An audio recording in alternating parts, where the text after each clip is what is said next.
see the infrastructure that exists. People like y'all, people like a Top Shelf, Chinatown Sound, High Off Life. And it's like, instead of me just like going to these people when it's time to like do an interview or freestyle, it's like, that's been my goal, is like, how can I get all of y'all here?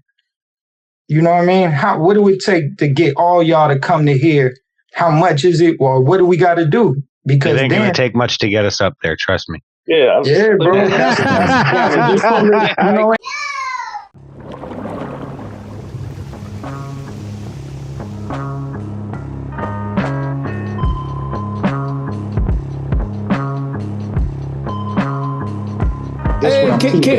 Hey, yo, man, we didn't really even get to record that.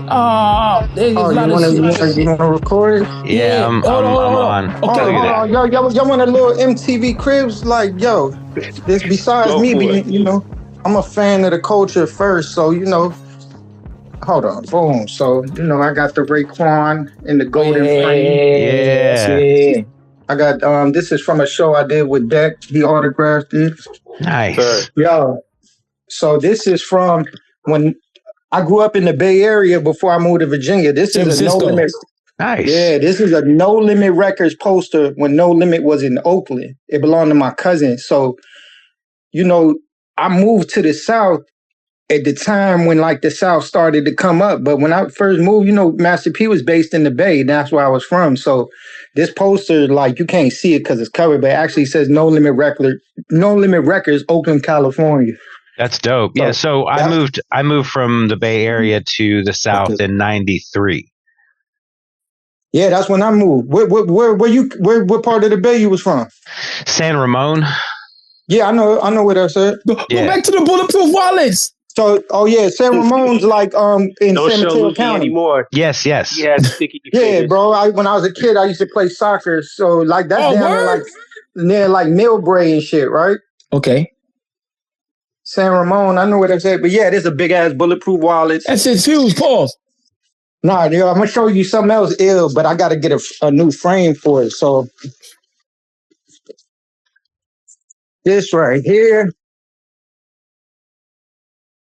Oh, the big pun joint. The Yeah Baby. Wow, that's dope. I got hella shit though, bro, because the Alchemist shit right here. What else? That's an old Prodigy joint from the Source.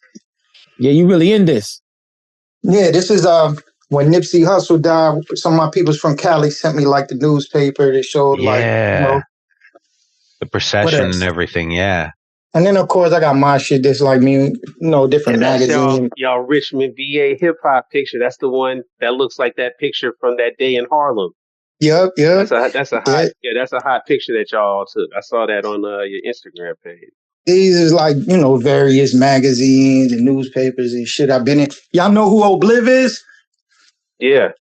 So this is like during the pandemic, they did an article about artists, like how artists is like keeping it moving in the pandemic. So they interviewed me and Obliv, and it's crazy because, you know, we ended up working together later, but that was like prior to us working together. Oh yeah, I was like a big Street Fighter fan. Mm-hmm. Got the Western joints too. When I was when I released my album, when I released my Chilipino album, I had some manufacturers make me into a wrestling buddy. And since I'm a Gemini, I got two sides. But this was the prototype, but it would have been it won't cost effective to make it that side. That's right, man. But yeah, that's hold on. Last day. Of course, I got the Ghostface coffee. I got Baller Blocking on VHS. Nas. I got the Rough Riders on VHS, or the motorcycle dude. But bro, I got a crazy collection: tapes, CDs. Oh yeah, hold on. This is the last one. Don't get jealous. I got the Birdman lugs in the box. In the box. Whoa. You feel me? Them joints is icy. Damn. Yeah, don't get jealous. You know, I got Chez Noir. Hell no. These like autograph joints, like Nicholas F., Chez Noir, AZ. Got Chez Noir, yo. Wow, man. Hey, yo. Last thing. This is my energy drink. My brother. So this the I don't know if y'all know, I dropped the T, but I made it look like ZA. So like people thought I was really going crazy with the ZA, but it was organic tea, but I was selling it in the ZA packs. Oh, that's I like that. That's a great idea. Yeah, bro. Word. All right, that's enough of that. Yeah, that's enough. That's enough. Come on, bro. I got it. Okay. New Face. I don't think New Face got some of this stuff. New Face got everything, but New Face doesn't have some of that right there. Word. That is amazing. If you don't know what we're talking to today, I could give more context to it later, like in the interview. Yeah, we'll get it. Definitely. Luki, I swear to God, you done had plenty of time to what? Get it right. Hey, yo, man, episode 231 of the motherfucking Abyss podcast. If you don't know what we're talking to right now, we're talking to Richmond, Virginia's very best, very finest, Noah O, by way of the Bay. We already told you, San Francisco. Right. Charged up. For the Philippines, representing the Philippines.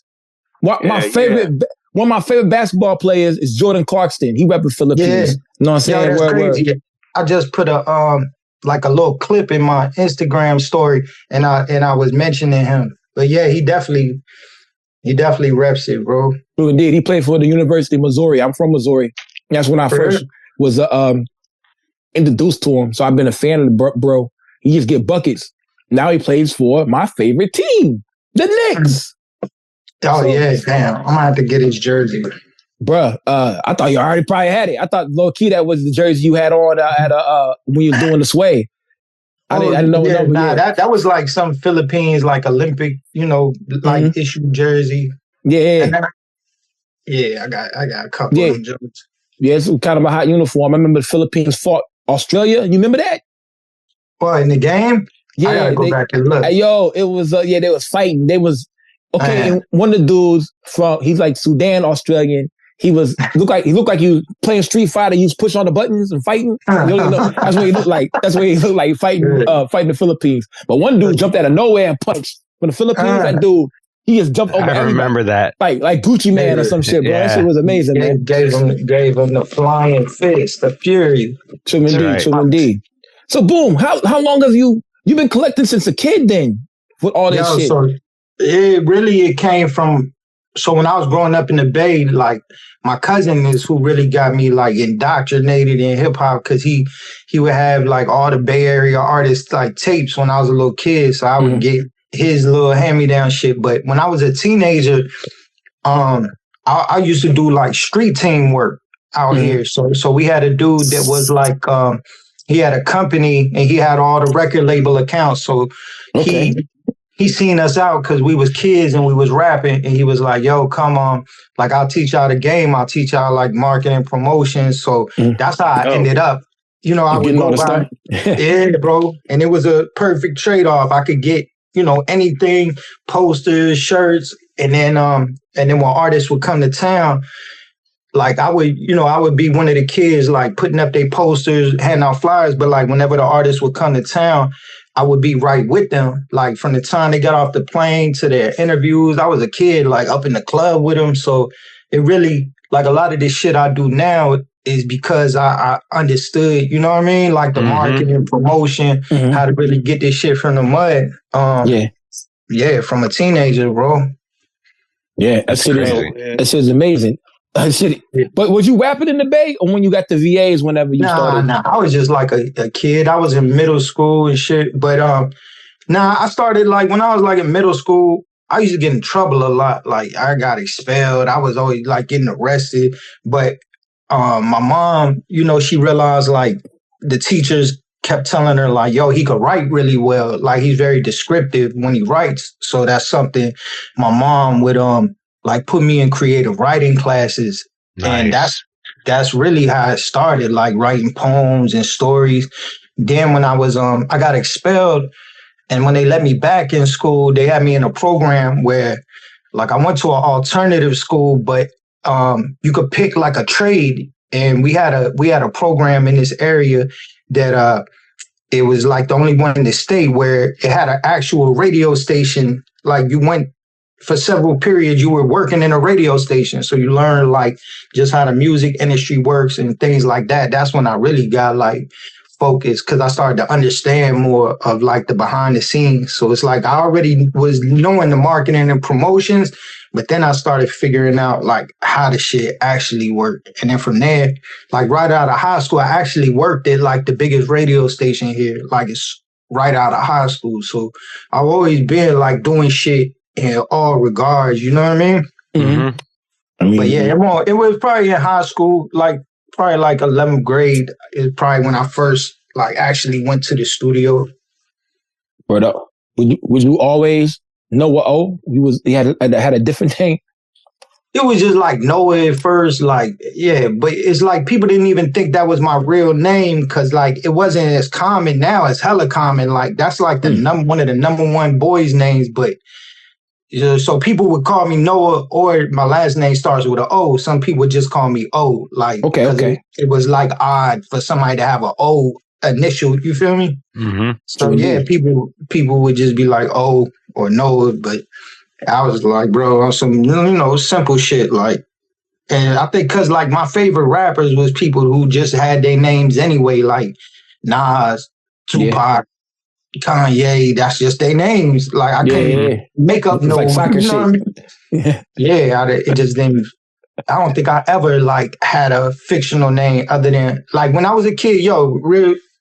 Now you mentioned the Bay. What I first started doing was I was tagging. Okay. Like when I was like in 5th grade, bro. Like growing up, I would see the tags when I would catch the bus on the BART. So I was tagging shit up in like elementary school.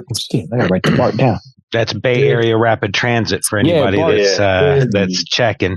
Yeah, not like BART Simpson. And then I used to live in Daly. Like, so I grew up living in San Francisco. Then I moved to Daly City, which is like a very big, probably the highest density of Filipinos in America is in Daly City. So growing up there, I was growing up there at a time when it was these dudes called Invisible Scratch Pickles, DJ Q-Bert, Mixmaster Mike. Q-Bert, DJ Q-Bert, legendary, absolutely. So I wanted to be like them dudes because that was like the first representation of Filipinos I seen, you feel me? Like within hip hop. But, you a kid, you don't got... I ain't had the money to order that whole DJ setup from the back of the source and shit. You know what I'm saying? So I could write on some paper though. You feel me? True indeed. Yeah, Q-Bert. That name right there goes a long way. Yeah, that shit meant a lot because like, moving from, again, I grew up in that place that had the highest density of Filipinos, and I'm half Filipino. My dad is white. My dad's Sicilian, but I didn't know. I never like, I'm only half. It ain't like that with Filipino culture. Like, like you were saying, the cast in the NBA, Jordan Clarkson, he's half, or somebody like Sweetie is half. But when you grow up around your Filipino side of the family, it's not like, you're half. You know what I'm saying? You're just Filipino. You just So it wasn't. Y'all know Zach Morris, the dude who plays Zach Morris. Zach Morris, he's Filipino. Yes, he's part Filipino. Mark Paul Gossier or something, whatever his name is. Yeah. Zach Morris is trash. That's the only reason I brought it up because it was Zach Morris, and it's like, bro, man. Hey, man, I got a lot of respect for Filipinos. I work with a lot of them on the boats. Yeah. Where you based at?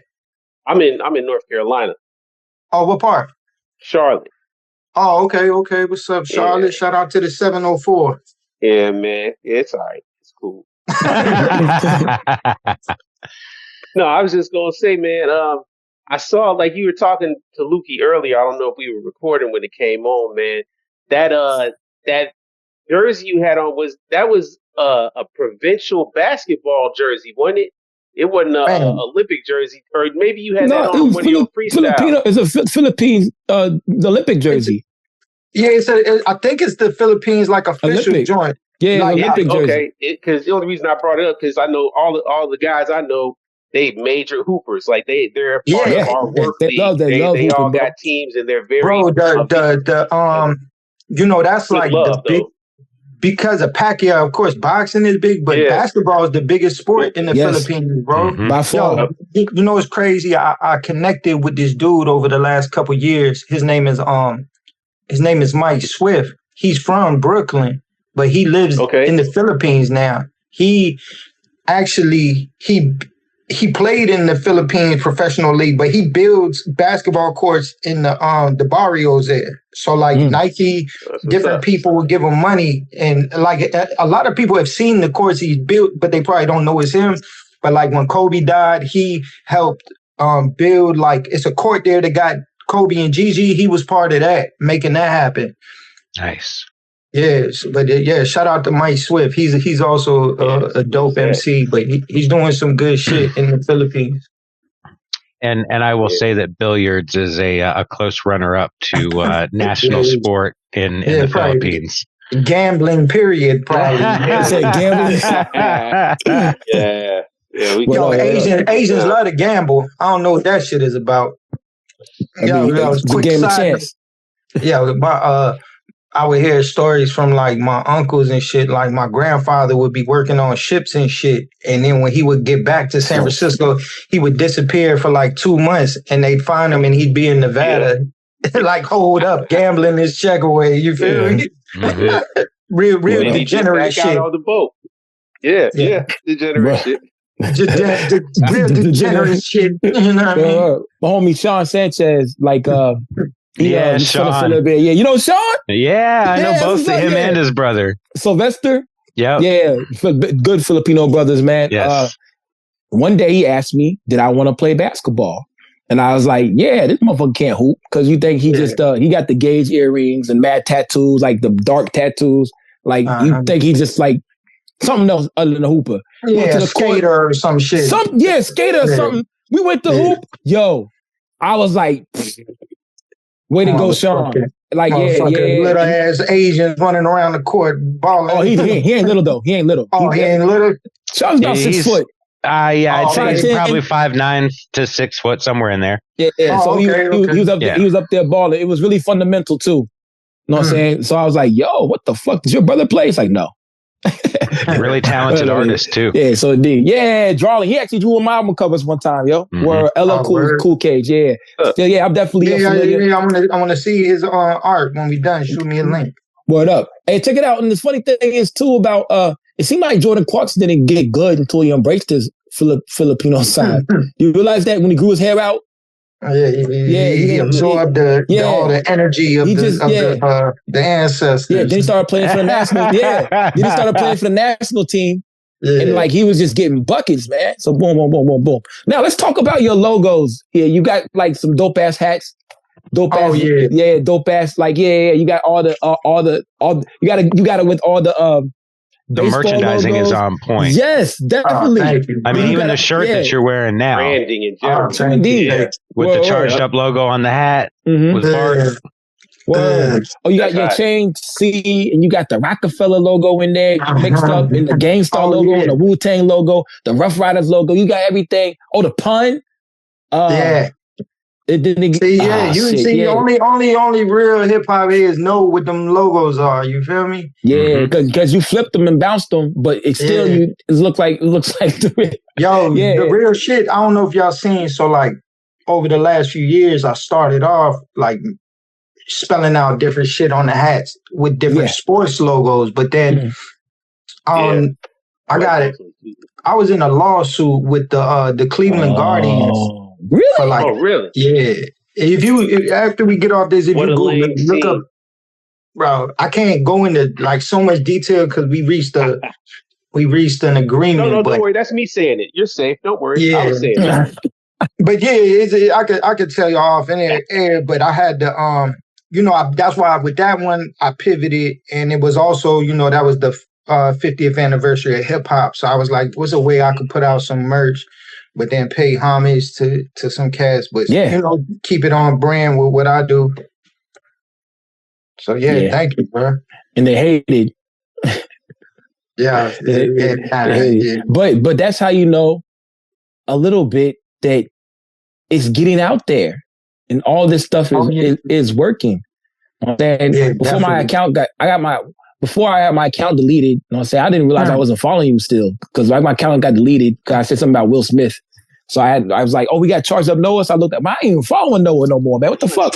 Yeah. I thought I was following you. Your joint got like it's like a cartoon logo, a pic, like an image. But right? it got deleted though, and I had to put it back up. You know what I'm saying? Hold on, what happened? Your IG got deleted? Yeah, it got deleted. I had like, well, it got stolen. No. You got kicked off. Right? Yeah, I got kicked off. I got kicked off, yo. By Instagram. Yeah, yes. Yeah. He was naughty. That's right. He was a naughty boy. That happened to me. Lukey shit. That happened to me in 2019. Yeah, but that's what made me really like. They gave it to me back, but I believe the reason they gave it to me back because like a magazine appeared, like wrote an article or something and tagged them, and then the next day this shit just I could log back in. But that episode right there really made me like go harder and just establishing like shit away from social media. Because it's like, yo, we don't own none of these platforms and we don't have, at any given time, bro, like obviously like all of us here is live through different social media. So we seen one thing could be the hottest thing and then it's something else. So it's like, it's important. Yeah. That showed me like, bro, I got to make sure my website and shit away from social media. Cause like I was seeing yesterday, it's hella people, I guess, cause of like politics and different shit, they jumping off TikTok. Yeah. And it's people that got some like big ass followings on there, but people is leaving TikTok now to go to here or go to there. So it's like, yo, bro, this shit ain't real and we don't own it. You feel me? Indeed. Like, the real life shit, I be preaching that shit to my youngins. Like, bro, don't get to wrap up your whole branding in this shit. Like, it's good, it's a tool, but at any time, this the Matrix, bro. They could just clip that shit. You feel me? Yeah, clip it all together. Not just you. The whole thing is just gone. The whole shit, bro. Everything. Yep. No, man. Hey, that's something before we got too far along. Lukey first mentioned it and opened it up. But, man, I'm just such a fan of your branding approach and your marketing approach, your mind, the way you, like he was talking about flipping the logos and incorporating your logo, but your brand of that logo into something so recognizable, man. Obviously I love that shit. I love your whole campaigns that you've been putting together, bro. And for you to say that you came up the hard way, the old way, through being a member of a street team and just really being ingrained in the fabric. Like that dude, whoever he was that, put y'all onto that team at first, he absolutely blessed you in. Bro, it was a dude. Life now, man. Yeah, bro, he passed away 2024. Yeah, rest in peace, Big Say. But he was it was him and his brother. They were from Brooklyn, and then if y'all know about Virginia, like Virginia is the South, but it's a lot of transplants here, probably similar to North Carolina. Mm-hmm. But the Middle East. Yeah, bro, this like, that's the story. If you listen to Jay-Z's, like, bro, all of them dudes would come down here and hustle. So it's like, it's like almost 50-50 sometimes, but it's definitely the South. But he, at the time, bro, like I said, we was teenagers, we was rapping, right? Like we be mobbing out hella deep. We just had a presence because we were kids, but we was organized and we be deep, bro. And he pulled up on us one day. We was somewhere and he was like, yo, he started explaining to us, this is what I do, whoop-de-whoop, street teams. And then I think within a couple of weeks, like that was when like Def Jam, Survivor, the Illest tour came and he had us up in the club, and DMX was there. And then, so it was like 20 of us at first, and of course, like being kids, some of the cats around us was like, oh, bro, he gonna put us on, whoop-de-whoop-de-whoop. But I was looking at it like, him just allowing us access and teaching me the shit is putting me on. Yep. And so over time, cats just dropped off. But yo, I'd be right there. It's so many cats, bro. Like, I would be right there. Like, one crazy ass story was one time, y'all know who Raz Kaz is? Yeah, Raz Kaz. Yep. So one time, like, cause he had basically all the record label accounts, like Def Jam. Anytime somebody from Def Jam would come and they had to come to the Mid-Atlantic, they, you know, the label would hit him and send the artist to him to like take him to radio, take him to the club, take him to the community, you know what I mean? Shake hands, kiss babies. But he had priority also. So like, I remember one time we was with Razzcast, like all day, you know, we going out to eat, whoop-de-whoop. And the whole time, you know, I'm with Razzcast and his cousin was there, and his cousin was just telling me like, yo, you know, he's a street dude. He's like, you know, I just be rolling the whole bro down, hold my cuz down. I'm like, okay. So we going whoop-de-whoop, we go to the radio station. It's crazy. Years later, I realized who his cousin was. His cousin, over time, was Blue Da Vinci. And he told me his name is Blue, but that's, you know what I mean? So it's like you'll be around shit and be around cats and then watch as they become or they are somebody, you feel me? But that's like one of them. That's how it go, man. Everybody got that story of knowing he wasn't rapping. He just was like, this is my cousin. If somebody acts up, I'm gonna do what I gotta do. I'm gonna fuck him up. Yeah. Charlie Murphy. Yeah. He was just holding his cousin down. And then when I seen it years later, I'm like, where I know this dude from? And I was like, yo, this is him. You feel me? Wow, he was crazy. He was the weed holder. Weed holder, pistol toter, act up, smack, you know, whatever. Yeah, the Jim Jones of the world. Yeah. So boom, man. You said that it's definitely the South, but it's kind of like the Middle East. There's a lot of transplants down there. You're actually from the Bay Area, so your music is really well rounded. You can do a lot of things. Yeah. You know what I'm saying? Like the Trilipino albums, and then the Ripple Effect. They sound totally different. You know what I'm saying? Yeah. So it's like you can do a lot of different things in hip hop. You know what I'm saying? Yo, like these Richmond Brave albums, that's like an album. Oh, yeah, 1 and 2, yeah.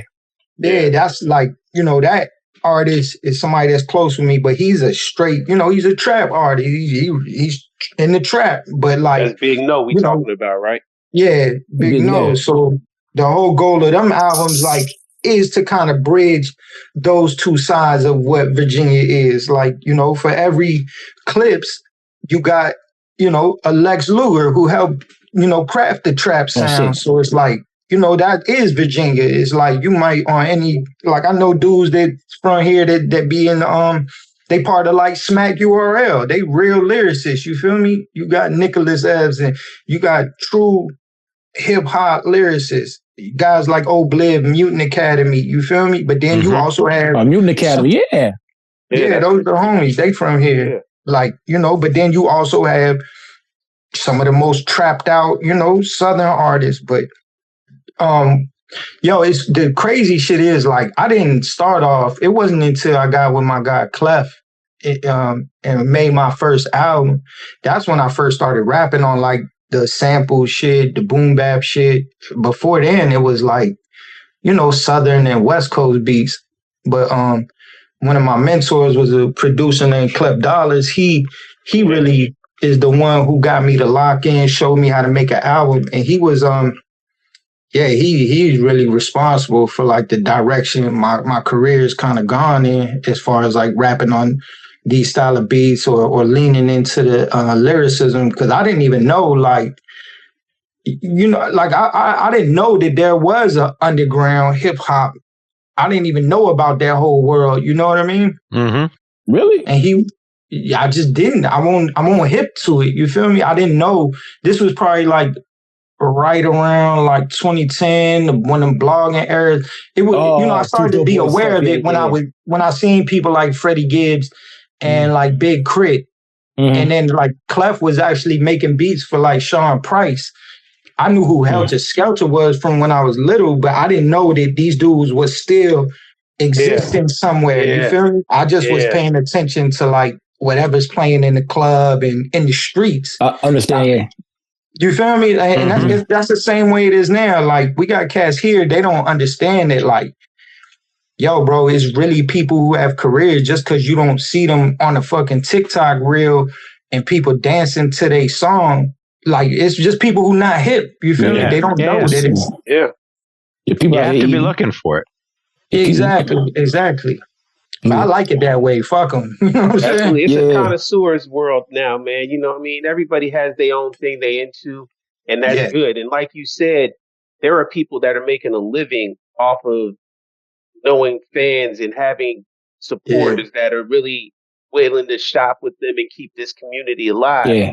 And that's a dope thing, man. It's a glorious era that we in right now because of that, man. We're self-sufficient. We're supporting ourselves, and we got to do that more and more as time goes on. We got to start continuing to strengthen these networks, you know? Yeah, most definitely. That's what, like, you know, I interact with a wide range of artists, especially having a store. So, like, you know, drill artists, trap artists, just because that ain't necessarily my style, these the type of people I might be around on any given day, you know, and they'll be like, well, bro, you know, I don't want to go about my career the same way you go about. I'm like, it's smooth, but them type of artists, all they understand is like mainstream viral success. So, you know, when, you know, you'll see some of them be venting, yo, bro, nobody from Virginia is making moves. It's like, nah, bro, you don't understand. There's people here that's nominated for Grammys that's touring around the world. Just because you don't, that ain't your cup of tea, bro. Yeah, but they so oblivious to it. But like you said, it's a connoisseur's world, and whatever you into, whether it's being a damn furry or whatever, you know what I mean? Yeah. You can find your community. Your community is out there, you know? Why you go to furries, though? Yeah, that's just rampant. You feel me? Like, bro, it's people that's hardcore Magic the Gathering. Yeah, you know. Yeah, I mean they're out there. Whatever. Yeah, meeting at the Regency Hyatt once every first Thursday every month or something. Yeah, exactly. You know, But the best part is they supporting each other though. All you know, they supporting they niche or whatever, man. It's somebody throwing those brony outfits or whatever they wear, man. It's the hotel that's sympathetic. Like, we opening up every week for them to come and have their brony party or whatever. So you know, you nailed it though. It is a you know, I'm not one of them people that be like, oh, looking at the past. Like, I mean, we can't go backwards at the end of the day. That's just not how time works. Right. So it's like, I don't think there's been a time like now where due to social media, you know, you can connect with your pocket of people. You feel me? Yes. Like that's what makes this good, whether it's, you know, people that's activists or, you know, unfortunately, whether it's people that's like get radicalized, whatever it is, you gonna find it if you want it, you know? Yeah. You can find a home. Yeah, exactly. I will say this, as far as, you know, since I've been tapped into the underground and kind of been into this scene, I think as the years go on, I want more and more for it to stay underground. I worry about it becoming mainstream because of what mainstream does to any genre of music. And right now, I think we have this really perfect area where artists can thrive independently, not have to deal with the bullshit, not have to deal with the red tape. We get the highest quality. And I mean, it's kind of like, you know, when they legalize weed. Yeah. You know, it's like, I've seen it where there's something about just going to your plug and getting what you need and not going to the store. You know what I mean? Like, so I don't know. I've been worried about it. I think just the way, I think the world has gotten so like dumbed down. I don't even know if it'll be digestible in 15-second increments. You feel me? Like that dumb shit. And that's not nothing against it. Everything got its time and place. But like you said, I think it's a certain flavor of shit that connects with people. You know, it's like you got to be intellectual to a degree or be able to like understand shit to even get in tune with it. It's like it really is a whole deeper thing. But, you know, one thing to speak to what you said, like I've definitely seen like over the last few years, of course, you know, with the ride, with the heist that Griselda has been able to go to, you know, I noticed like little shit within the underground. It's like whenever money and attention is a possibility, it does weird shit to people. Yes. So you know, it creates the human ego, it creates conflict. So I've definitely like noticed changes over the years. It's like, you might be around certain cats, or this certain cat breaks out to this level, to that level, whatever. It does affect things because now it's more competitive. Like, oh, this shit is real. It'd be all love at first, but I've seen it do that to people. You know what I mean? Cats I might be associated with. So it's like, I've noticed that because that possibility of money and success is there, it does affect things. You feel me? True indeed. I believe someone said, I think it was Fonte from Little Brother, who said, money doesn't change you. Money makes you more of the man you already are. You know what I'm saying? Yeah, it turned up. I think it turned up a little bit, the Griselda guys. And now you see the so-called, I don't know. Boom. The Disaster. How about Disaster, the battle rapper? No, the Disaster of Griselda. Oh. Yeah, the Disaster. It's not bad, but it's not like it used to be. Griselda. There's a lot of competition between the three.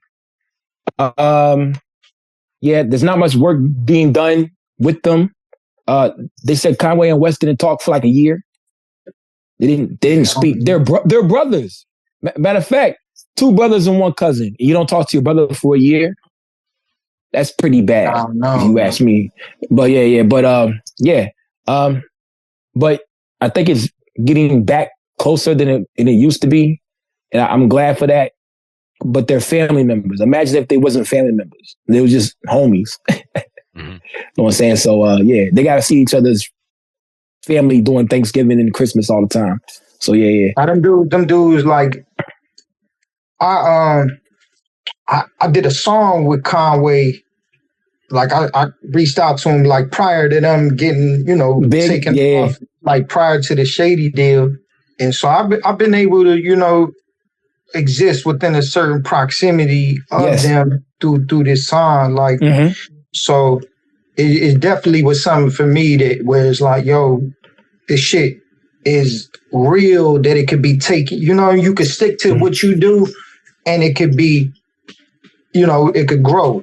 You feel me? I've seen it happen with them dudes, and they, I've been able to benefit to a degree by being in a certain proximity. You know what I mean? In the algorithm, you know what I'm saying? You're in several algorithms, honestly.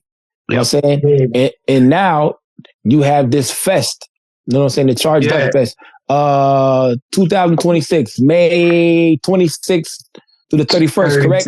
Yes, sir. Yes, sir. In Richmond, Virginia. You know what I'm saying? You have a lot of different Richmond, Virginia. You had a lot of different type of artists come through, man. It reminds me of the A3C in Atlanta. You know what I'm saying? That's really, so it's crazy. Like one of the dudes that helped the first year, he actually, prior to ending up in Richmond, he had worked and helped with A3C in Atlanta. And then my manager, who's actually like my partner with the festival, Ant Marshall, he's one of the founders of the Lyricist Lounge. So he's like, that's my man. Like, he's like a big brother to me, but he, especially over the last few years of my career, has helped me scale things up to a level that I didn't think I could pull off. I wouldn't have been able to pull off on my own. You know what I'm saying? Him just giving me the game of how to do these things. So yeah, that's what led to the festival. That shit was just a dream. You know what I mean? Like down the line shit. Okay, one day if I have $1 million, we could put this together. But he really showed me how to, just like make it real. You know what I mean? Yeah. And I know people don't understand or appreciate what it takes to put an event like that on as successfully as you have. Like, it's... Thank you, bro. No, I mean, seriously, I give you so much props for being able to envision and then make that happen. And for a lot of people, I know we've talked about doing a basketball, Abyss tournament kind of, get together thing. And, we're barely in the ground stages, and we've been talking about it for a while. There's so much behind the scenes work that has to be done. Yep. Was it when in the first year when you were doing it, were there times where you thought, I don't know if this is worth it, or was it always driving you like you had to get this done? Man, that's a good question. Like once I'm the type person, once I'm like locked in, like, all right, this what we doing is go, I'ma just see it through. Whether it, I'ma see it through. That's just the type of person I am. But, definitely I think I have those thoughts prior to, right? But once I'm like the ball is rolling, it's like I'm a problem solver. You know what I mean? And you got to be kind of crazy to a degree. So I run myself to the ground, like, but it ain't just me. It's definitely it's definitely a team of people, bro, like that help make it happen. But what it showed me is like really a lot of times, whether it's like the pieces you need will be around you. It might be somebody you dapped up in passing. And it's just really, once you focus on like y'all was talking about a game, it's like you just sit and it's like I could see it, like the pieces line up. So like we did a game as part of it. You got a game on Saturday.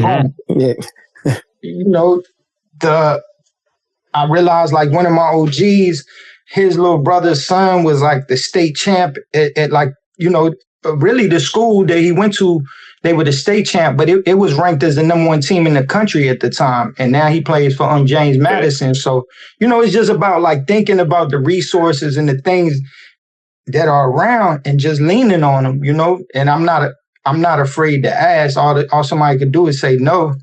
That's important. The biggest part to me, I think that hangs me up is like, everything costs money. Mm-hmm. But I'm a firm believer, like if you have a vision and you start moving towards it, it's like things will work out. It may not be to the scale you want, but somehow miraculously it be coming together. You feel me? Mm-hmm. Like, and what would be like we've been able to bring like just a lot of different people down here. You know what I mean? Like, like legends. And it's like it's allowed me to build, relationships with these guys from Large Pro, DJ Elias. We brought Trader Truth. It's like a lot of different cats from different camps, and it's like it's dope because now when I go to these other cities, people be bringing it up. So I'm like, all right, and that's what I want to do, or that's the vision of it, to bring that energy of an early stage, A3C or South by, where it's like. Yes, like y'all guys were saying, this is a community, right? Like I've been able to like see the infrastructure that exists. People like y'all, people like a Top Shelf, Chinatown Sound, High Off Life, and it's like instead of me just like going to these people when it's time to like do an interview or freestyle, it's like that's been my goal. Is like how can I get all of y'all here? You know what I mean? What do it take to get all y'all to come to here? How much is it? Or what do we got to do? Because it ain't going to take much to get us up there. Trust me. Yeah, bro. That's and it's like everybody right now. Like, bro, it's like the shit. When I sit back, I be like, damn, bro. We had cats like Daniel's son came from Canada. We've had like Umbrella. They came from Detroit, New York. Last year, my man flew in from Cali. So we're going to do it again, bro. And it'd be a dope thing because we connecting artists from all around the country and people to platforms, you feel me? And just kind of like this whole ecosystem because it's definitely, independent underground ecosystem that exists. And it's just like leaning into it, bro. Leaning on it, building that community even more. You know what I mean? True indeed. Yep. And what you have done with that platform is connecting the legends with the newer talent. And and that's what the A3C did, but they don't do it anymore.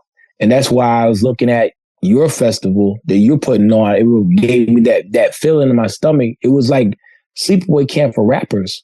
It was like, we get to. Yeah, it was really like, it was like, like you really bumping elbows with legends, and you got guys right here through they say every overnight success is 10 years in the making, but it really gave me that type of vibe. Saying like when I saw the list of the people, because A3C doesn't do it no more. A3C only has panels. Like Yeah, they and don't even that's have like, rapping no more. like even with us, what we doing, like now, I put out a flyer, we dropped a flyer, because what we want people to do is you go to South by, right? South by has their 5-10 big events, but then there's all these people who are doing their own events to capitalize off of the moment. That's what I want to happen here. So that's, I'm trying to, like, make sure I'm articulating that idea to people, like not just, artists. When I drop the flyer, what we're telling people is like, yo, bro, we want you to curate your own event. We will assist. We'll assist. What is it you need to get the venue? We want everybody to have their own shit within this time period, because it's just going to create more like critical mass for everybody. Right. But I don't want it to be just artists. Like really, we're going to produce, or we produce like the basketball game panel. Saturday. Now we've added like a awards show to give awards to like not music, but like people doing stuff in the community. And we're always going to have like a producer oriented event. And it's the whole thing, the way it started was for my birthday. So I'm always going to curate like my birthday friends and family show. But that's people that I rock with, or people that's, I might be a fan of them, or they really in some way behind the scenes, like we locked into a degree. It's not just, yo, hit me up and y'all could just perform. Like, nah, I'm not a fan of that, even that type of mentality where it's like, bro, I try to explain that to artists like, yo, bro, why do you want to perform at an event with a crowd that's not even going to be locked into your material? You know what I mean? Like, that's not going to help you, but the cats just be wanting the optics of a crowd. And it's like, come on, bro, that don't make sense. It don't make sense for me to go to, beg fucking Playboy Cardi to get on stage at this show. Like, bro, them kids, people, they want to hear that shit. They don't want to hear. Right. Think it might boo you too. You know what I'm saying? Yeah, that's what I'm saying. $600 to open up. But it's like, bro, if that's what you want to do, then we'll help you curate that type of experience. You feel me? So yeah, that is the ultimate vision. Like I've had some talks with like just different guys who have like their own labels and things about how we could put together their shit. Like, cause we've had artists from like Conway, we've had like other artists on the drum work out here, you feel me? So like I've been talking with them, like Jay Skeeves was here, SK the King, he got the dude Sammy Snow. I'll be in communication with like guys like from BSF. So it's like, all right, how can we do something where it might be like that's their, you know what I mean? Yeah. A drum work stage, you feel me? Or right. A3C here. I remember they had Diamond D and other people. Remember that show? Diamond D and I actually never got to go. Say it again. A3C was cool. I never got to go, bro. Yeah. That's like one of them things I would always want to go to, but I never made it. If they make it better. But I was just saying that's what they did. The Architect actually threw that show. I think Benny was there too. They had different curated spots. Yes, they had different curated spots. Talking about. So it can happen. Yeah, it's pretty dope. I love it, like, cause just even Virginia, like the first year we had Bink here, like Knots. Yeah, Knots was here, but he didn't. He just came through. You know what I mean? But he didn't do a beat set. Oh, did he? Nah, I know Bink did. Bink, we had Bink, Large Pro, LES. These are dudes that, I grew up listening to. You feel me? Last year we had Grim Dozer. Grim Dozer, the dope producer. He's done shit for a lot of cats. I've had. Do y'all know who? What's my boy name? It's a cat from J.R. Swift's. You know J.R. Swift's? J.R. Swift. Yeah, he's down this way. So it's like hella cats, that I want to get involved even more, because it's a cat from down here named Kino Beats. He produced like Currency last project, and I think they cooking up another one. So he's been through. It's just like figuring out how logistically how to get all these cats to, you know what I mean, pull up It's love, bro. I love it. Like I'm just my biggest thing right now is like it's already basically February, so we just gotta get the ball rolling. Shit costs a lot of bread, bro. Like I don't be knowing where this shit come from. But I'm supposed to go on tour in April. When is this gonna come out? This interview? Tuesday. February 3rd. It is February 3rd right now. Yeah. I'm about to go on tour in April in Europe for like 3 weeks with somebody that's legendary, but I gotta ask. I don't want to say it because we just like I gotta make sure it's cool with my team. But I'm gonna be gone most of April, so I'm trying to figure out how to, do both. Get this Keep shit stuff moving while you're not there. Yeah, bro. Yeah. Especially because my team is gonna be with me. But oh wow. Yeah, bro, it's definitely somebody like that I like looked up to. They go over there once a year, so hopefully this shit do something good. You know what I mean? True, indeed. I know you're not really a fan of the limelight per se. You know what I'm saying? Yeah, I mean, like a true artist. Attention come with this shit. I just don't be chasing it. You feel me? Mm-hmm. Like, yeah. I feel. But what were you about to say? I was like, like the Truman Show effect. Like when everybody's watching you, man. I don't like that shit. Yeah, so I get that. Yeah. Yeah, bro.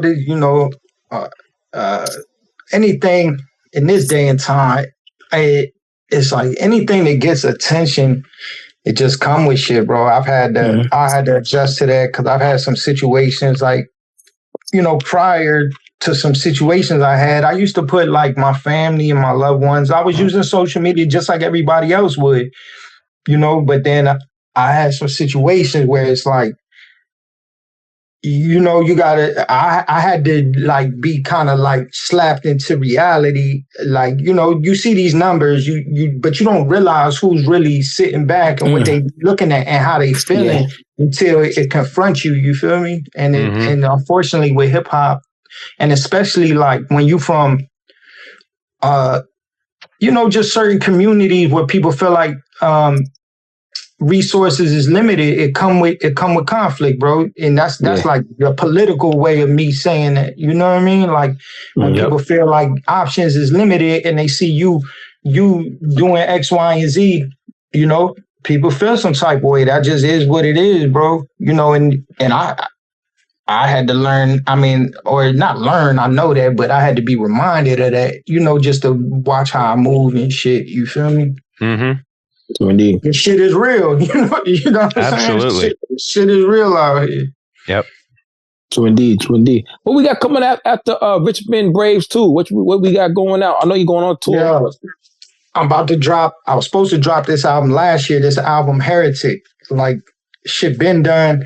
I got an album called Heretic. So I got production. I got Obliv. I got a beat from DJ LES. I got like one of the producers from Mutant Academy, Unlucky Bastards. He produced like 3 or 4 on there. So it's a real, compared to Richmond Brave, it's like a 180. It's like really on some it's just like hip hop, you feel me? Like and it's the first album I made probably since like my whole career, since when I just used to probably rip beats off of YouTube and shit, where I got different producers. It's not just one producer. So, it's like a bunch of different producers. So it's dope, bro. It's dope. Everybody who's heard it, they really rock with it. But it's just pure hip hop from the lo-fi to the boom bap. I'm really like in that bag on this album. Then after that, I got another album with a producer from out here named Profound 79. Like that's almost done. And then I'm actually doing an album with a cat from the Bay that lives in Virginia now. So that's going to be more like, it's going to be like a West Coast, like, like a Bay Area type of project, but a new West Coast style, not like, it's like the updated, like what Cass is on now. That's the best way I could put it. So for people that like Larry June, Currency, that type of vibe is that type of project, and that's something I've been wanting to make for a long time because that's my roots, and that is shit I listen to. You feel me? That's what I grew up off of. Like I didn't grow up off of like boom bap and shit. That's something I got acclimated to later. You know what I mean? Mm-hmm. So yeah, I'm excited to let people hear me in that light. You know what I mean? Definitely. Yeah, bro. But that's what's next. The festival. I know how I'm winning. Yeah. Bro, the festival and tour. The festival and tour. Yeah, but I'm gonna throw the Primo Jack. I know you're gonna ask the question. That I want him to ask the question. Primo Jack, what we got? We do the top 5. I'm not gonna ask what you think I'm gonna ask, Luffy. So I already know that. I don't want to. Oh man, I don't want to get too far past something that we were talking about before, but Luffy just mentioned it also.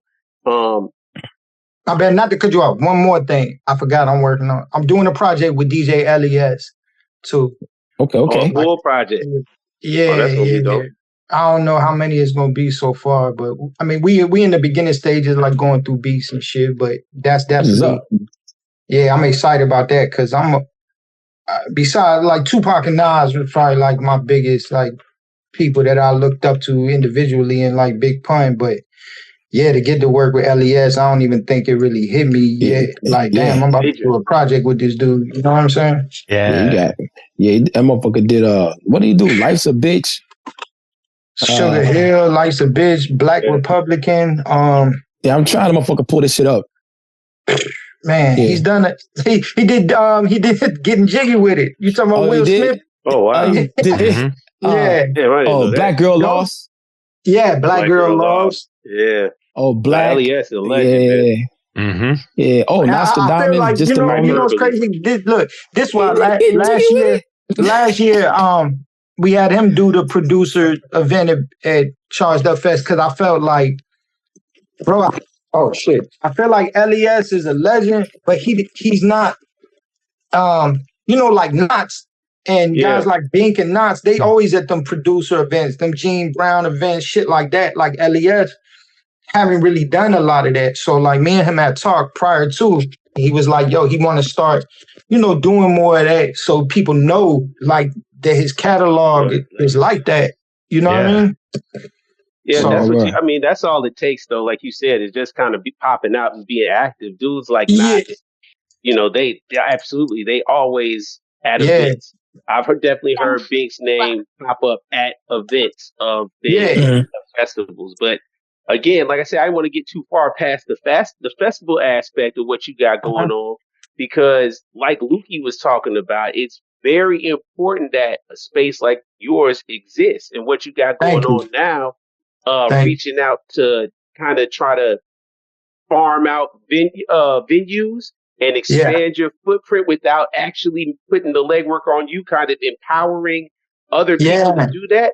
That's a big thing. But then you got a third tool, I think, in your bag that I think is going to make you even more successful, is the fact that you, I think, have cultivated a good connection with Richmond, like the city of Richmond itself. Whereas, I've seen like you're accepted by the newspapers and the community itself is behind what you're doing. So you have an opportunity to really like empower the people of the community to see their stake in turning Charged Up Fest into that destination, into that South by Southwest. And that's it. And then, bro, it all started with my store, right? Well, prior to the store, thank you, bro. Prior to the store, like,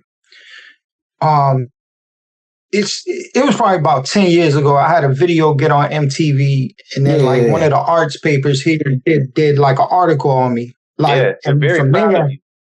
Yeah, bro. It's just like, I am who I am. Like, rap to me is not a persona. That's probably why I didn't have like a name. You know what I mean? Like, it's very like, bro, this is who I am. So I can move around. And I don't, like code switch is just like, I am who I am, bro. Like, but I know how to move in different spaces. You know what I mean? And I know that with, the attention and certain shit, I'm able to get through certain rooms. And not only that, bro, it's like I have an opportunity. I'm not gonna fuck it up. You know what I mean? I work too hard. Like I done overcame too much shit to just like fumble the ball and crash out. You know what I mean? Like cats have dreamed to get in certain spaces. So it's like, wow. But over time, I've learned and grown more confident in my ability to move in them different rooms and articulate my value. And it's like now could position myself in like aside from the music, but it's all from the music. Like I'm on the there's a new mayor here. I'm on his like arts and culture. See, that's dope. Advisory. You know what I mean? Sir. And then like they got like a poet laureate thing. I'm on the council for that. And then like with the neighborhood where my store is, they put me on the board of that neighborhood. These are all things that from hip hop, you know what I mean? But I have the proof or the social capital, but it's like, bro, I still have to go up in these rooms, and I've had to go in these rooms and position myself and defend my position. Because you got, this is still the South. This is still, even though Richmond is growing to be a progressive, forward-thinking place, they still scared, people would be scared of hip hop, or they see, I have a store, bro, at any given time we have an event, it might be 200, black and brown people outside. They thinking I'm, they can think whatever they want, you feel me? But I hear all types of shit. So like the police know who I am, the different people know who I am. I've heard like, oh, yo, this what they doing out the shop, or this what he really doing, you feel me? All that type shit. And it's like, nah, bro. I know the value we bring, and it's like, y'all can't just fund, there's these systemic things y'all want to change, but that come with investment. You know what I mean? So y'all got to get behind the people that's moving the needle forward, even if it doesn't look like what y'all are comfortable with, and I think, at this point in my life as a man, I'm confident in that, and I know how to articulate that, you know what I mean? And that's, but it is, at the end of the day, this is the power of hip hop. This is the biggest cultural mover in the last 50 years. You know what I'm saying? So it's like they want access to it, but and be able to communicate across, but they don't know how to. But this hip hop is the tool. We know how to do it. So get behind us. We know how to do it. That's right. Yeah, fund us, bro.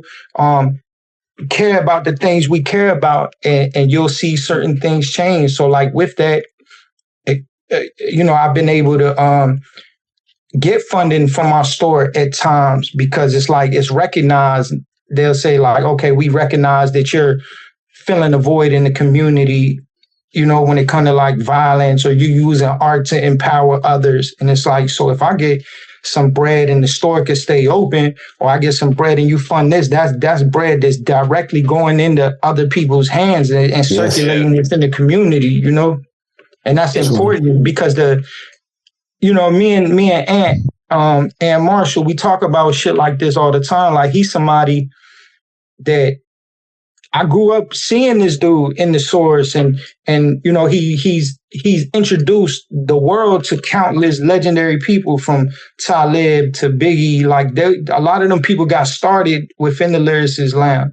So like, being able to lean on him and get his advice, and just like looking at the direction, that the world is going in, the culture is going in, like it really got to be back ingrained with the community. Like that's where hip hop started from. You know what I mean? Like it's not like Cass is just going to get on, and these platforms and things that are extracting value from the culture is not investing back in the culture. So it's like the more people understand, like it ain't no them looking for help from them, it's just us.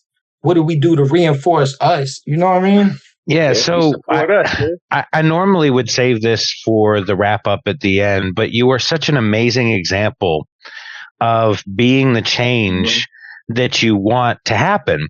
So, a lot of people go, well, one person can't change the world. No, but one person making a difference can impact. So, when you talked about, the systemic issues that need to be changed. And the best way to do that is to be involved with the people that are making those changes, or able to make those changes, and guide them the way that you need to guide them.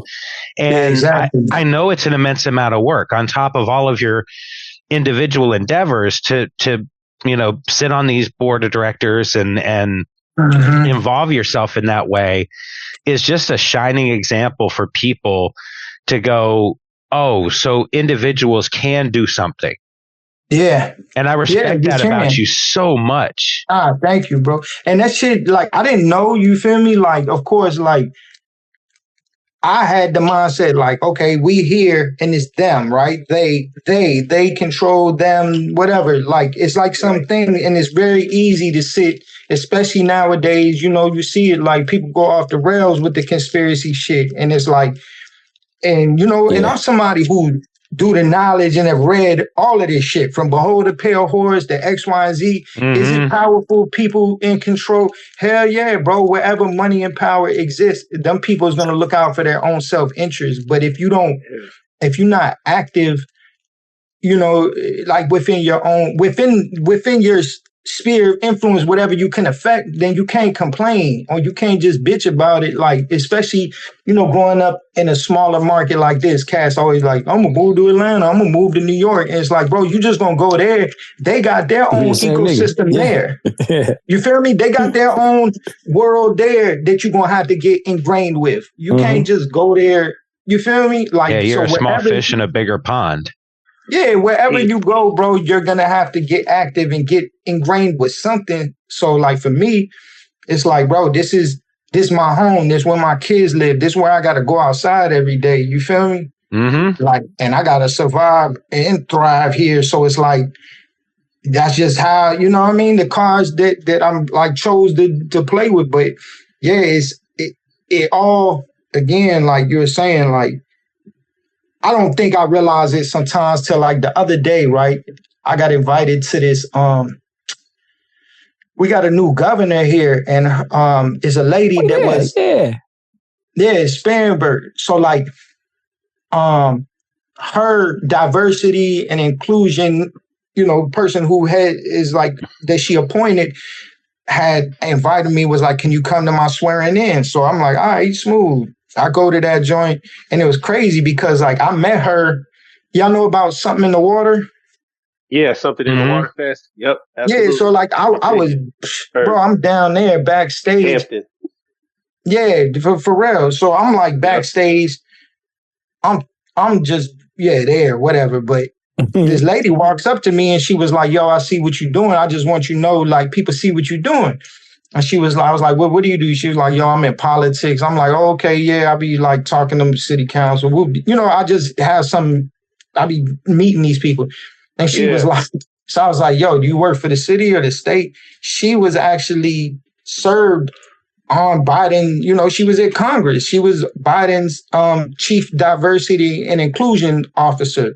Oh, wow. So now she has that role with the state of Virginia.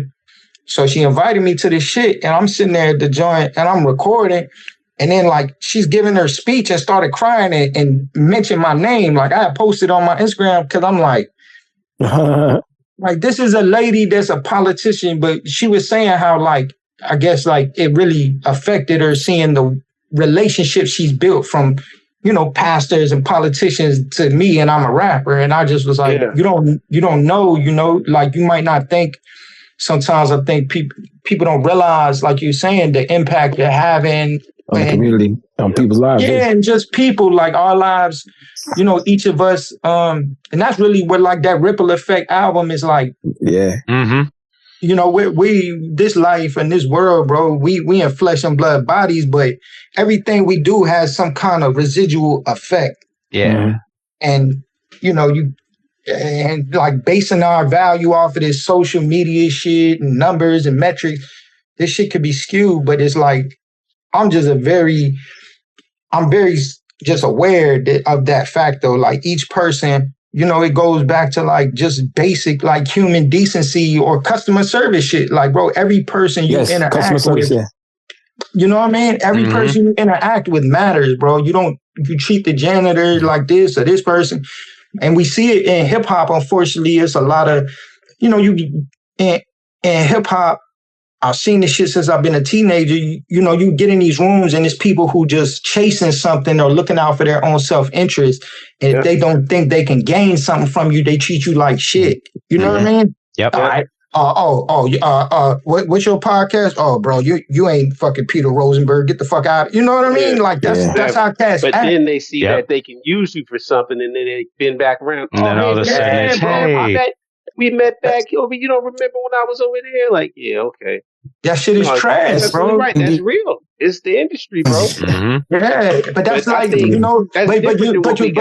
the ill shit is though, with the way the world is getting wired now, like you said, that's the industry, right? Mm-hmm. But average everyday people is acting like that now, because with the internet, people all feel like they're a potential streamer or star. Wow. So it's like that type of transactional mindset, bro. Yep, that mentality. That mentality has trickled down to everybody. Because we in that 15 minutes of fame world now, where anybody is somebody. You know what I mean? Yeah. So it's like, shit is weird, bro. Wow. And it's thumb thugs. Yeah. It's thumb thugs. You can say anything about it, say anything to anybody, and not have the fear to get punched in the face because they're not in front of you. And it's something that shit is crazy. It is. They talk so egregious, but they won't do that shit in real life. I hate that shit. I'm a Jay and Silent Bob it and just go across the country with my stack of paper. Yeah. Do you say that? Are you default user 32752? I need you to step outside for a minute. But the crazy shit is because I got a 12-year-old son, right? And I got a 12-year-old and a 15-year-old, and I hear how like they play in the game. People talking crazy, right? That suck my dick, bitch.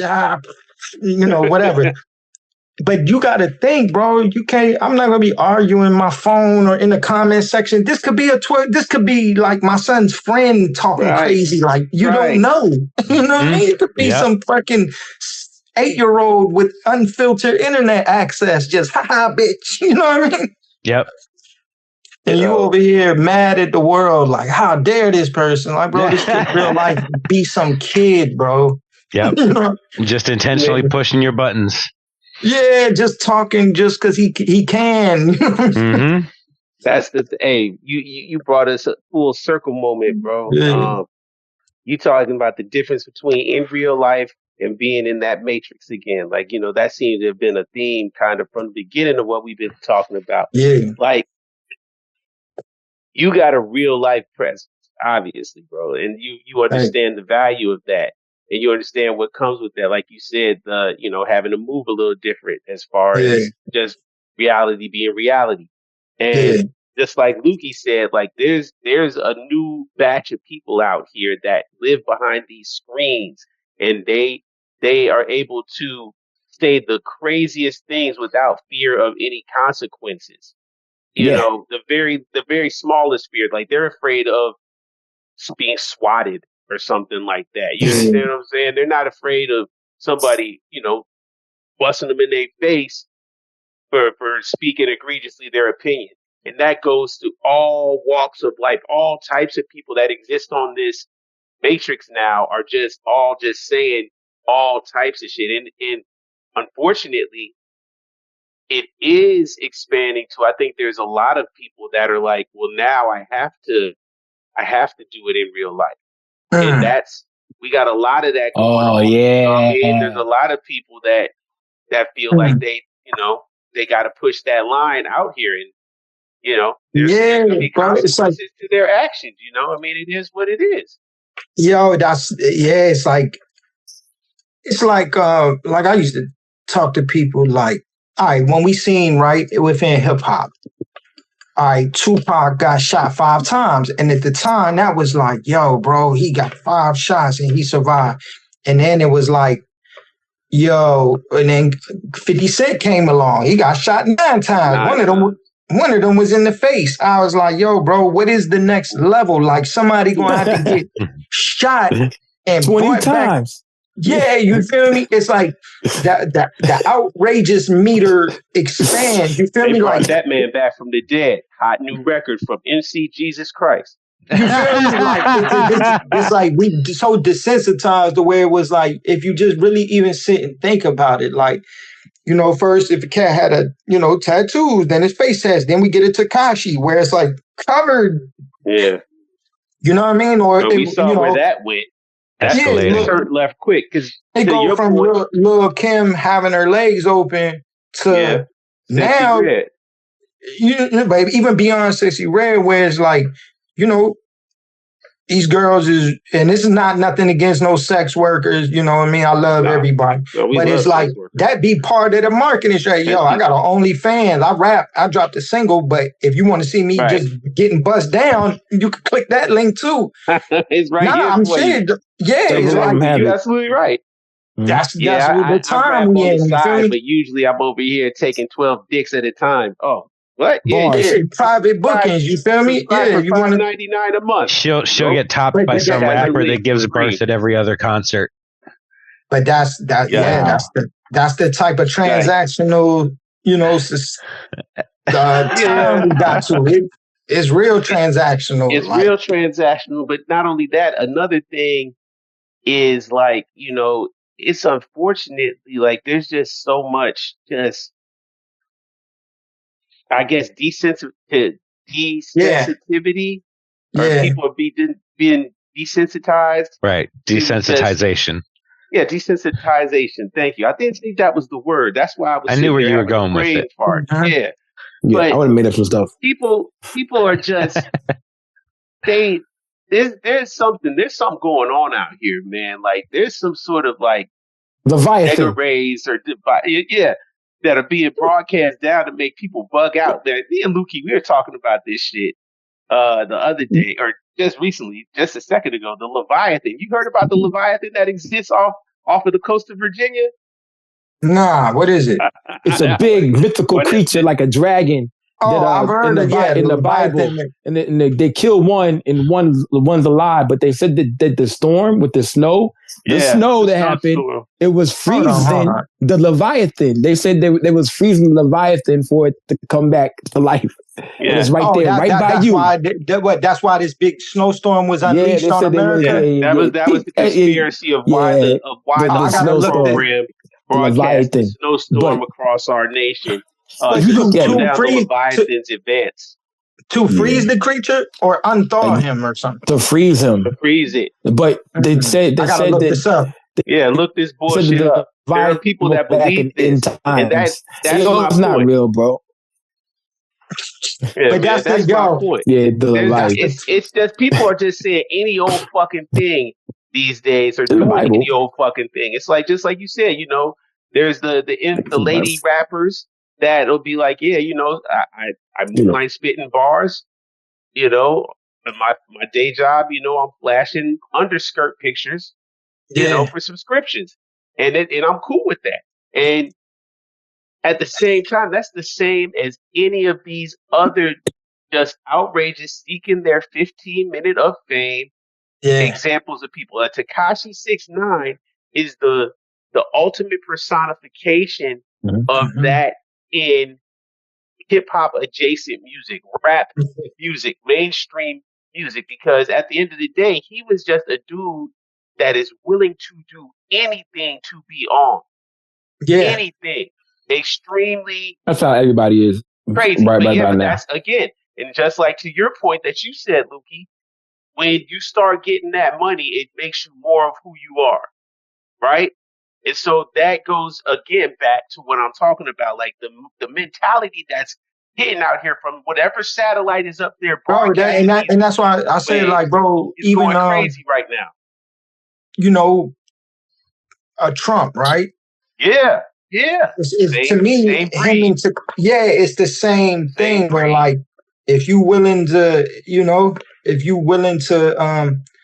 take it, because like at the end of the day, the algorithm, right? These algorithms, unfortunately, it doesn't reward. It doesn't know the difference between good and bad, positive, negative. It just rewards engagement. So Cass figured out like, I could have the best policy politically, or I could just say some outrageous shit and ping, you know what I mean? Like I seen, market. yo, I seen this Spanish lady, bro, or Latino lady running for like, I think she's running for Congress in Texas. I don't know how this came across my feed. It's a Mexican lady. You seen her? Yeah. I'm pretty sure I know who she is. Yeah. She's like on some hardcore MAGA, but she be on some shit like they're not MAGA enough. But she went to a Muslim community thing. She had a hijab on. She goes up there. They let her go to the mic. She pulled the hijab off, threw it on the ground, was like, your religion, you guys incest and sleep with goats. Like she's like being like Tekashi. She's trying to go viral with these crazy antics. I'm like, bro, and this is somebody that's gonna be elected to the highest heights of representation. Yeah. But it's like, you know, they say like this is what people vote for. This is what they deserve. This is a reflection. You feel me? If this idiocy didn't exist, then these people wouldn't get to these places. So these people are just a representation of the real life lunacy that's going on every day. Yeah. You feel me? Yeah. And I don't know, bro. I don't know if it's some kind of psyop, but you know, just like it has to be. Yeah, like bro. Sexy Red. I love her. That's the only thing I could think. Like when it comes to hip hop or even artists or even in the politics, like. I seen this thing and it was saying how like during the 2016 election, there were bad actors of, you know, foreign governments were like starting these Facebook arguments and getting people to show up to the same events from both sides. You feel me? Like, okay. And that should be happening, not just in America, like in places like India. It's led to like, you know, tribal violence, people slaughtering whole villages over like, little shit that, you know, they just seeding these thoughts and videos on Facebook. Well, here you go. Check it out, though. Two things. So, one, that just happened in America. There was a dude, a January 6th dude, who tried to start basically a neo-Nazi rally in Minnesota. Oh, yeah, Jake and Blaine. He put out... Yeah, he put out a Facebook invite or some shit like that. He made it a public... Yeah, he put out a public, we're all going to meet up here. Come on. And he was the only person from his side who showed up. You know what I mean? There's so that, again, that's one of those real, he's the only one that was brave enough to speak up and take what he deserved. How about that? What he did was he went up there to rile up everybody so they can put in the Insurrection Act. You know what I'm saying? He probably was paid by... Yeah. Now you're talking, Luke. It was paid by a Republican representative to start shit. You know what I'm saying? I'm on all this shit. I'm all in. I want to fight, Carl. I don't want to fight. I couldn't fight today, so I had to do the podcast. Man, that's what we have to be more concerned about these days as well, is because the manipulability that's a real word, Carl. The people out here is at an all-time high. It is because of the algorithm and the control that the algorithm can influence on people.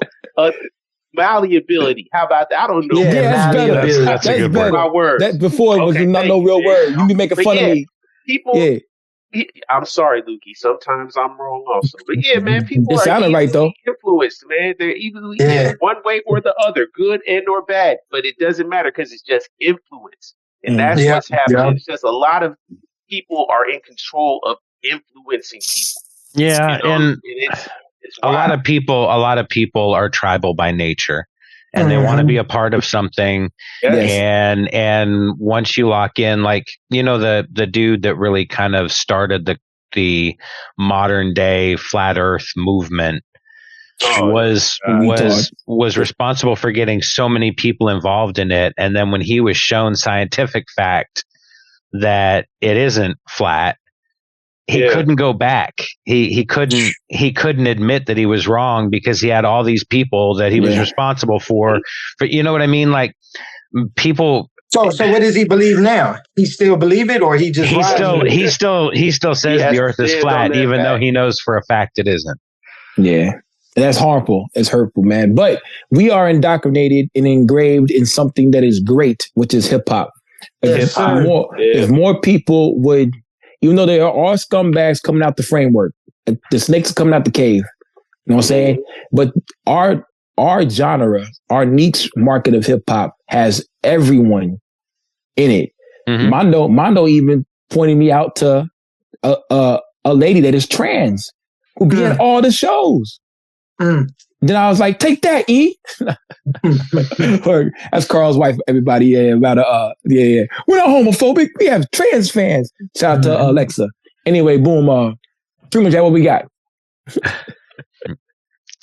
I can match that. Hey man, once again, bro,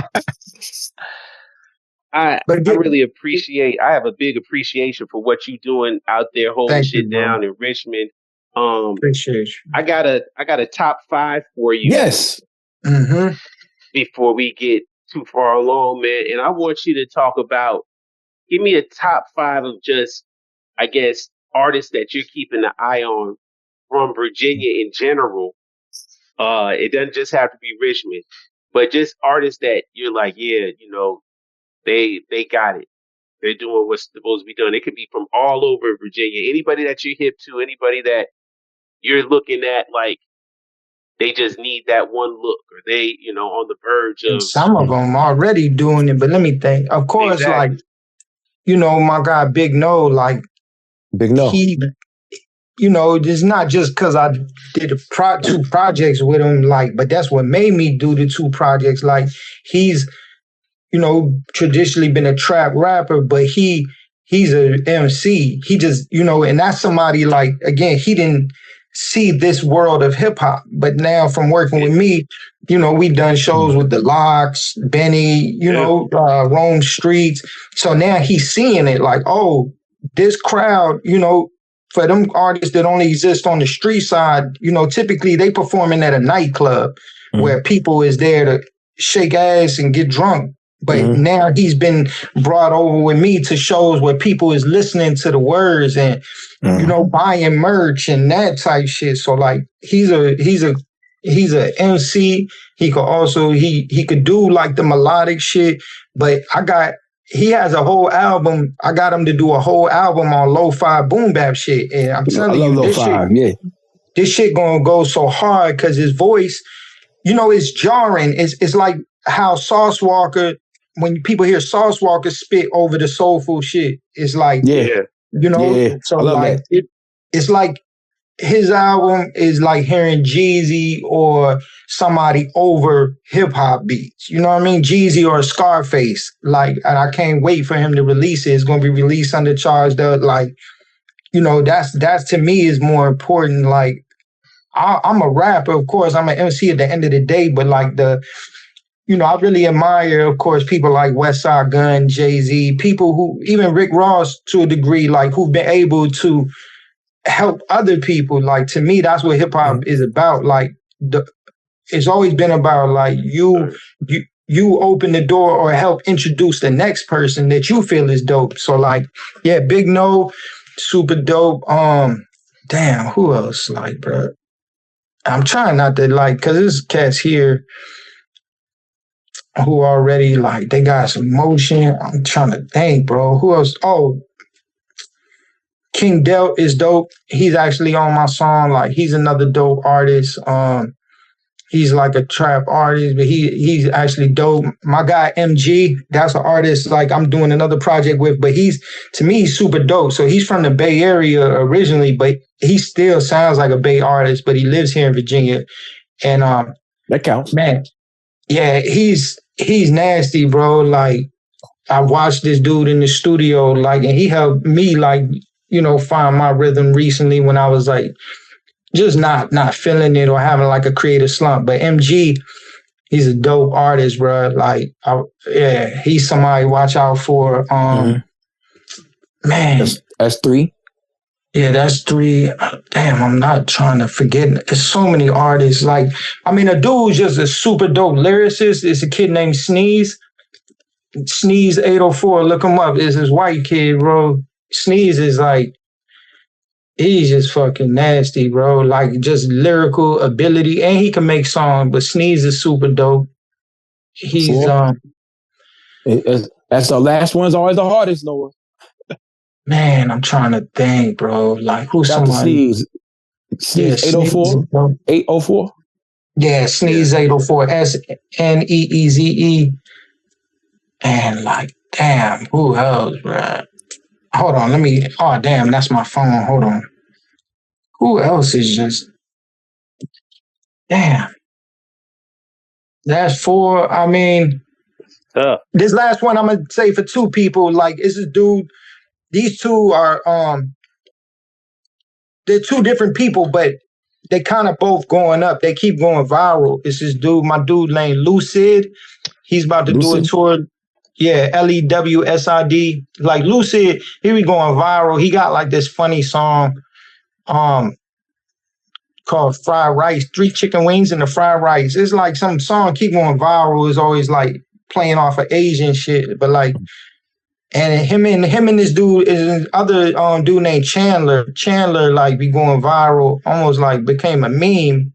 So I admire them for like their ability to conquer the internet. I don't know how these dudes have cracked the code, but yeah, them 2 are people that I look at like, man, I don't know how these dudes keep doing it, like just cracking this internet viral code. But yeah, so that's in Lucid, Chandler, Sneeze, Big No, and King Dep. Or no, MG too. MG. That's like 7. My bad, yo. It's all love, though. You know what I'm saying? Yeah, I've been around a lot of artists, bro. So indeed, I think Sneeze is originally from Canada. That might be a different person. Look at Sneeze.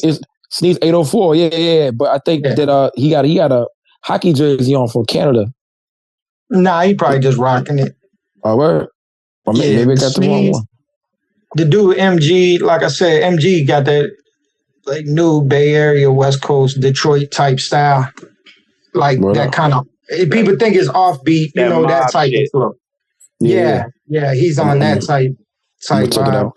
And the Snotty and Dignal Son, everybody already follow the Sneeze 804 kid. They all follow him. So he's already in the algorithm, probably. Yeah, he's been on. I'm trying to think of what else.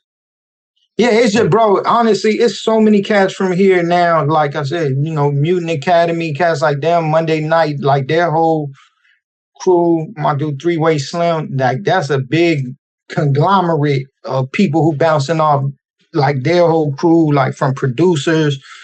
Y'all know who Gray Matter is? Oh, the Gray Matter. Yep. Yeah, all of them in that camp, bro. Big Kahuna, like they definitely make. Yeah, they making their mark like heavy right now. Like them. Yeah. I mean, man. Yeah, it's just crazy. And then we got, like I said, battle rappers that's in like Smack URL from out Virginia, like is doing it. No, Virginia's serious. I mean, y'all hold y'all own, man. Y'all. Definitely. Yeah, I don't know how it happened, but over the last like 10, 15 years, bro, I think like Cash just really leaned into that lane, you feel me? And that's why, again, I be wanting to bring those platforms here. Like we've had Top Shelf here, Chinatown Sound. Yeah. Like that should mean a lot to me, bro. These is platforms that don't leave New York City, you know what I mean? Mm-hmm. But they know, you know, like, yeah, they've been showing us love where they'll have artists from down here up there. But like when cats really come here and see it all together, cats don't even be realizing like a lot of us is from the same place or know each other. Just because we haven't, besides the Cliffs, we haven't had like that one breakout thing that really, you know what I'm saying? Yeah. Like we have it in other genres of rap. You know, of course, like, man, there's so many like artists who like big ass artists, but it's like, athletes. I think, yeah, bro, like that dude Tommy Richmond from down here. That dude, what's the dude that Shabuzi? Oh, he's from out there too. I know he's from Virginia. Yeah, bro, he's from like Northern Virginia, but he used to be out. Like he's shot videos for people I know. Like he would be like in that underground rap wave. Like, you know, we got the, like, I don't want to call it SoundCloud rap, but there's a lot of cats in that type of lane who from this area that's like underground legends too, like Goth Money Records, in that whole like emo goth turn up rap. Like dude Black Cray is a legend, bro. And then like right now, one of the biggest like young rap dudes, this kid named Netspin, he's like 19. He's from Richmond. Like he's going like, he's signed with Interscope. Like, but he's in that whole, if you see him, you'll probably think he's like a emo rock star, but he's it's like that rap, melodic rap type shit. You know what I mean? Mm-hmm. Yep, I've heard some of that. RBA on the rise, bro. Well, yeah, man. Yeah, I just really want to thank you and for taking the time to come kick it with us, but also I want to thank you again for the intention that you put into being a real caretaker of the culture ever since you got inducted into it, man. You really have been very focused on doing exactly like you said, making sure that it was something that's an outreach, putting people on and continuing to build. That's the energy that you bring in, man, in all your aspects, bro. So yeah, man, thanks again, bro. I appreciate y'all. Thank y'all for taking notice, bro. This shit is a lot of work. You know what I mean? True indeed. Carl, what we got, bro? Yeah, I know I spoke about it earlier. I can't tell you how important you are to this community and to Richmond and really just to society in general. Because, like I said, there are a lot of people that people will call role models, and then there are people that should be role models. and I put you in that category, like 100%, because taking the early experiences that you had, and instead of thinking that it was going to quickly benefit you in a rap career, and instead you took the knowledge and decided to utilize that. You built your rap career on your own. You didn't need a quick step from anybody, but you took tools and knowledge from somebody and then used that to build an empire. And to me, that is so impressive. And I appreciate that. I would love to have you back on the podcast later. I know we're booked for a while, but once you've had a couple of these drops and we get Charged Up Fest out of the way again, and you can come recap everything to us and just chop it up with us again, man. You're super dope to talk with. I appreciate that, bro. Like, when we was talking about like the algorithm and how people just, you could use this shit. It's like that shit from like comic books and shit. You could either turn you into a villain or you could be a hero. I'm just like, if it's even a little bit of influence, that your life can have, it's just like, bro, we surrounded with the dumb shit 24/7. You feel me? Like I'm brought up, and I'm not saying that like I'm over here living this pristine life, but it's like, bro, when you really come from these type of environments, it's like, bro, there's not nothing to glamorize. You feel me? Like, and I'm not saying that to knock anybody shit, bro. I come from this shit. You feel me? Like, but I know what it leads to. You know what I'm saying? It only leads to the worst shit. So it's like, how can we use? I feel like that's like the foundation of what hip hop always been. Like, bro, this culture been given to us as a way, to make something better or get something better out of life. And that's, to me, that's what I hold on to. Like, we could change our lives. We could empower one another. We could get out these cycles. You know what I mean? These type of cycles that's fucking up shit. You know what I mean? Yeah. Definitely, man. Before we get out of here, who do you think the most famous person from Richmond is? I got two people. Shit, D'Angelo, hands down, D'Angelo. You said the most famous from Richmond? Yeah, D'Angelo. I got two others. D'Angelo. I had a 3-piece. D'Angelo was there. D'Angelo was probably going to be like my number. Probably had to be 3. Arthur Ashe, Russell Wilson. Ashe. Yeah. Russell Wilson. But Edgar Allan Poe. Oh, yeah. He was out here. Yeah. Shirley MacLaine and Warren Beatty. Yeah, they from Warren Beatty. Russell, hey, it's so crazy. I had to do like when you're in school, you got to do a report on a state. I did Virginia when I was living in California, and then I remember specifically Shirley MacLaine and Warren Beatty. You know what I mean? Yo, that's wow. Yeah, that's fucking funny. Yeah, but I think Russell Wilson might have had a both of them because he married to Sierra. Yeah, right.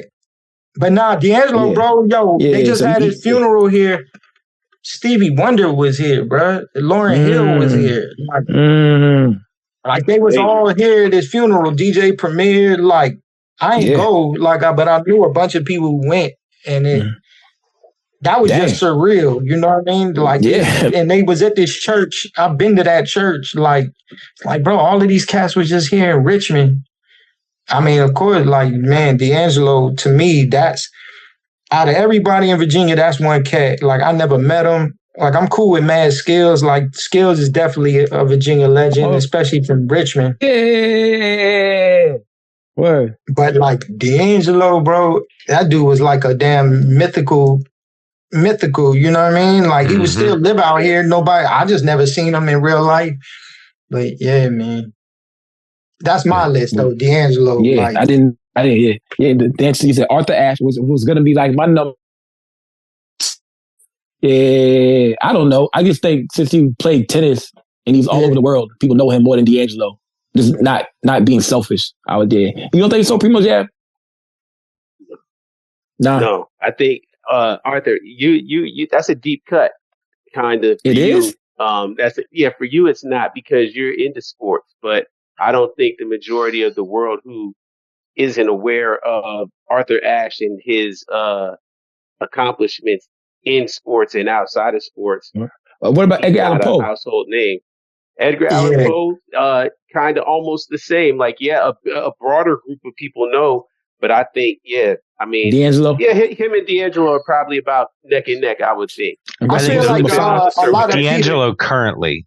I think if we were to go 20 years ago, Arthur Ashe is a lot more relevant because it's closer to. So you have a lot more people that grew up with him, whereas Carl, before you say that, in your mind, what is 20 years ago? And 20 years ago is the 2000s. Okay, so when you say 20 years ago and you're talking about Arthur Ashe, to me, my mind goes the height of D'Angelo. Well, no, and I understand that. I just mean like that's an Arthur Ashe era, right? You know what I mean? No, I don't think Arthur Ashe was popping right then. That's a long time ago. I can't. No, you muted. No, you muted. You muted. We can't hear you. Oh, yeah. I was like, I feel like cats here know who Arthur Ashe is because, like, we taught that in school and, like, then they, he got a street here and all this. But that's because we're here. So, like, it's like ingrained in you to know who he is. You know what I mean? Mm-hmm. Yeah. Just like Larry Hughes. So that's how I know. Oh, a word? That's dope, man. Yeah. Now, you know what's so crazy? Like, I think sometimes when you from somewhere, you don't realize how famous somebody is till you talk to somebody somewhere else, right? Mm-hmm. Yeah. And I remember reading this book. I read this book called Kafir Boy. A dude from South Africa wrote this book. Yeah, of course. You read that? Yes, sir. Yeah, I know about that. Yeah. So this kid was talking about how the effect of he's growing up in apartheid South Africa.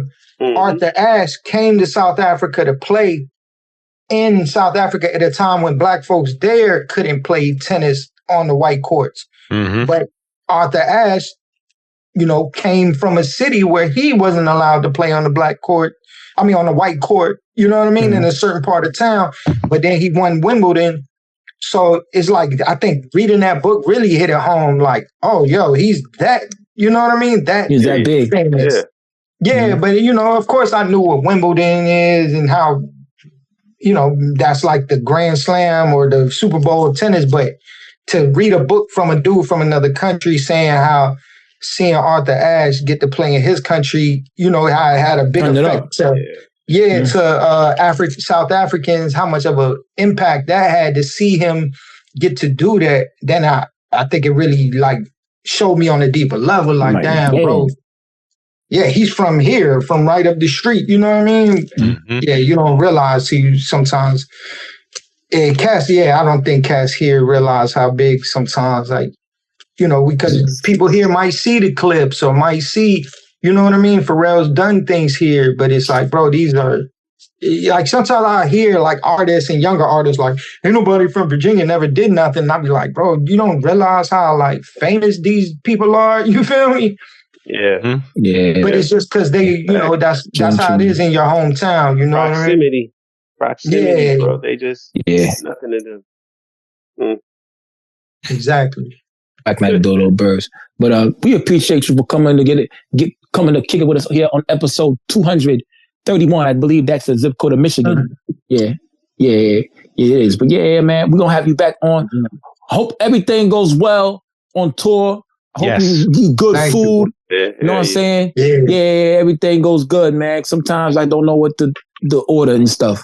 I'm saying, word. You're gonna be over there. True indeed, man. Word. Charged Up Fest, May 26th to the 31st, right? Yes, sir. May 26th to 31st, Richmond, Virginia. Charged Up Fest 3. If whoever sees this, Friday, February 6th, we are having an event at the store, the 4th anniversary of the Charged Up store. So that's going to be something. If you in the Central Virginia area, come through. And yeah, bro, Richmond Break 2 out now. Heretic on the way. Insane. Word. I'm looking. So cool. Yeah, I'm looking. So boom. It is what? February 3rd. February 6th. Yeah, Friday. Yeah, boom. So it's Tuesday. Friday. Friday. Go out this Friday to the Charged Up store, Virginia. Word. Show support. Yeah. Kick it. Out. Yeah. That's it, yo. Boom. But yeah, everybody will see y'all next week. Watch out for the Leviathan. Yeah. Watch out. And don't kick it with the furries, yo. They be doing weird stuff. We'll see y'all next week. Peace. Peace. Yikes.